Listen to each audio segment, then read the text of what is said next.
What did I tell you? About staying here? I just saw a beautiful damsel downstairs. Oh my God, Mommy. Surprise! I want to see the kids. Why are you sounding like there's something serious going on between us? Marriage? Yes. Me? Who marry a woman with 2 kids?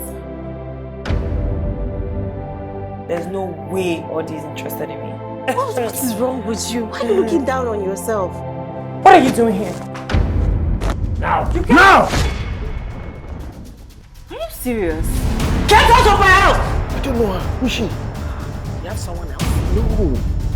How can she be your girlfriend when she's married? Did I go wrong?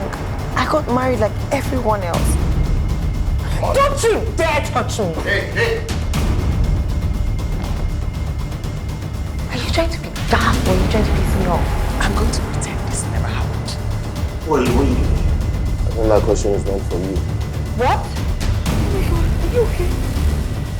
What about your dad? How dare you? I'm not finished here.